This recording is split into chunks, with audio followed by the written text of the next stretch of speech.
We have a local cover artist who did the book cover.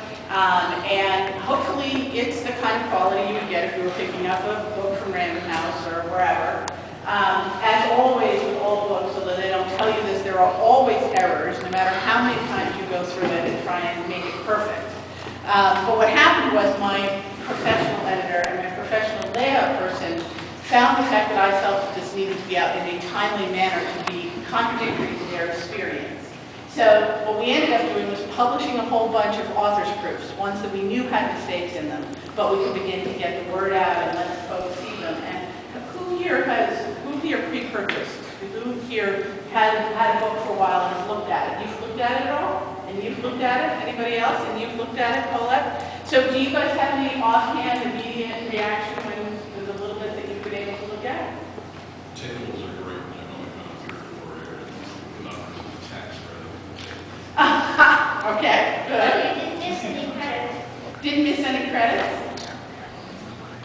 Well, I found it very down to earth, spoke very plainly about a problem we felt we concerned with. That's what I like about it. Great. So, and that was my hope. While the book covers the stuff that academic circles and the pundits tend to talk about, I was trying to write something that was for us to talk about. Because if we don't become the experts in our economy and in our political situation, they're not going to do it for us. I'm not sure they've ever done it for us, but if there was a time when the divide between regular people and many of the folks in the top offices in the, whether it was in a company or in our government, was farther apart, I don't know. The divide between the very wealthy and the rest of us is wider than it was going into the Great Depression. And it means not that it's not about personal character or integrity. It's about the fact that we are living literally different lives from each other. That the life that most of us lead is completely separate from the life of the folks at the top of our government and the top of our companies, because they have so much more money. It's just simply a completely different reality.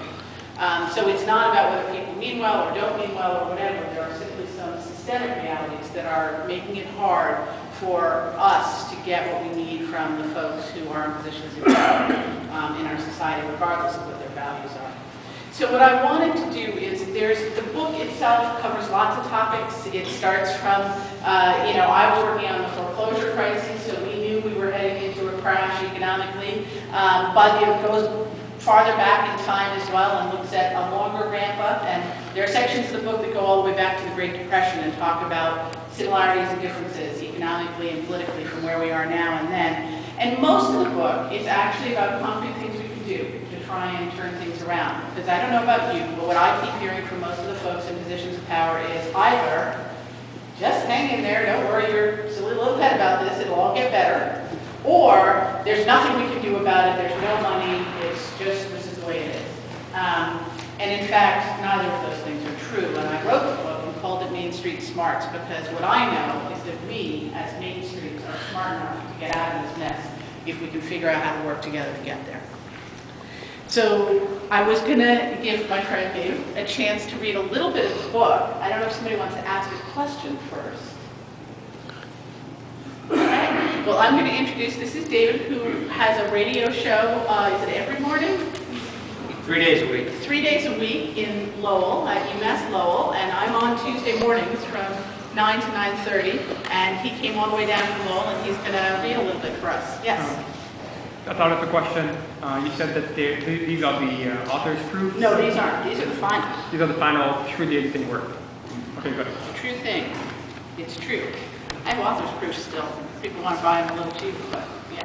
So David, I don't know if you want to use a mic or not. I don't use them myself, so it's up to you. If it's fine 11 extra a little long, does not need a mic. Okay. By the way, you can hear Grace live every Tuesday morning from 9 to 9:30 at WUML Lowell 91.5 on the FM dial, Lowell through Underground Radio. The name of the program is Thinking Out Loud. That's right, while Washington, D.C. is thinking out loud, we are thinking out loud. As our mothership, the Commonwealth of Massachusetts, enters dangerous waters, it does not need to crash into the rocks or remain trapped in strategic waters as the tsunami bears down on it. Instead, as a state, we must begin steering away from the rocks and the shallows into deeper waters, hopefully skirting the worst of the storm. The storm is upon us in its early stages. We are in the ship together, our state. It is not enough to see how well the ship, the state budget alone, is put together. We cannot sail the ship as if the weather remains the same. The bigger the storm, the more important it is to pay attention to the impacts of waters and winds around us. If it is going to be really big, the more important that we act preventatively and quickly. How we position ourselves right now will make the biggest difference in how much the storm hampers us. While it seems safest to perhaps pull up near the shore or the coast, even to try to outrun it, those actions actually endanger us the most. The ship is built to be out in deep waters where it cannot run aground or be smashed against the rocks.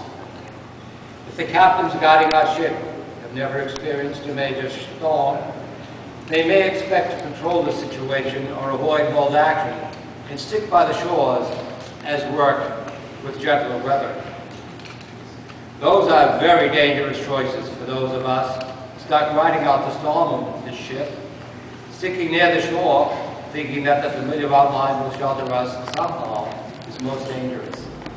Heading out to the deep waters is the only possible safety.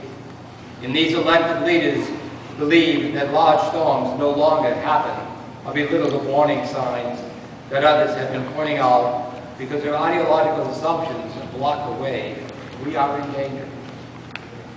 If they are too isolated or arrogant to hear the voices of the least prestigious workers, the firemen in the boiler room, or the lookouts atop the ship's masts, closer to the early pertinent warnings, we are all in danger. Closer to the water, we have seen the change in the weather, the wind, and the water patterns.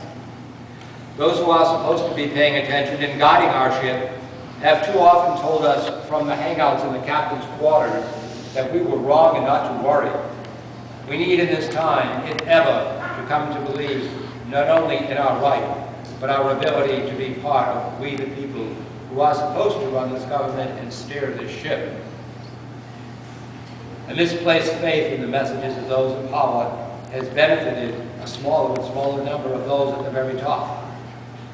In their rush to increase their wealth and power, they have ignored the reality that we are all on one ship, economically, therefore politically.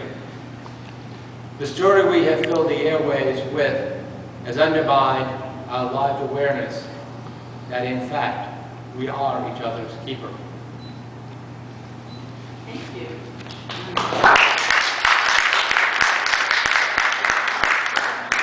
So I'm inclined to let folks hang out and chat and talk for a little while before I sort of put us back to listening to music and hanging out a little bit. We'll do more pieces, as I said, as the time goes along, but to give folks a chance to grab food and books and whatever.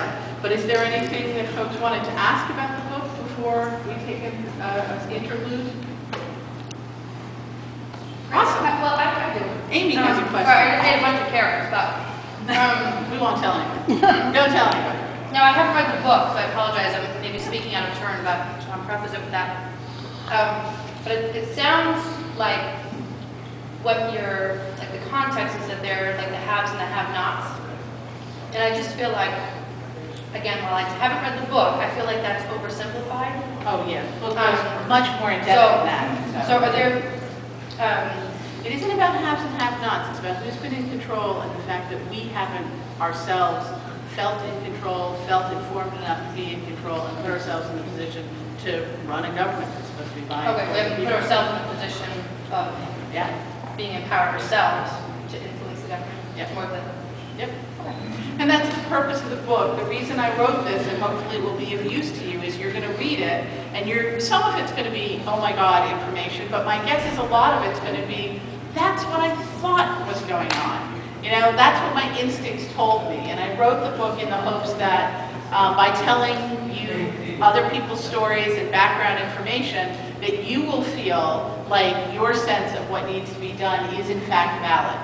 And I think that's where we have to first come to stand in our own sense of the truth. And from there, I think we can build the strength we need to change things. So, yes, David. I know that the book is just out. We haven't all been completed, but once we do, this is going to be a follow-on. And we should do that. We should do that. That'd be fun. But there is a way to have a discussion group connected to the book page, and we haven't started it yet, but it exists, and you can go on the book page and sign up for it if you want. I understand there's a problem with the link, so we have to fix it, but we'll have a place for people to do an online discussion for sure, and we can go from there. I am going to be speaking, in places all over the state, and as many of you have ideas of where we could present, I'd love it. So, but let's grab some food and. I just want permission. If someone comes into the office and I can't answer it or Mary isn't there, can I have permission to give them your phone number? Absolutely, sure. Okay. All right, everybody, enjoy. Get some food and drink and hang out, and we're going to start the loop again on the book.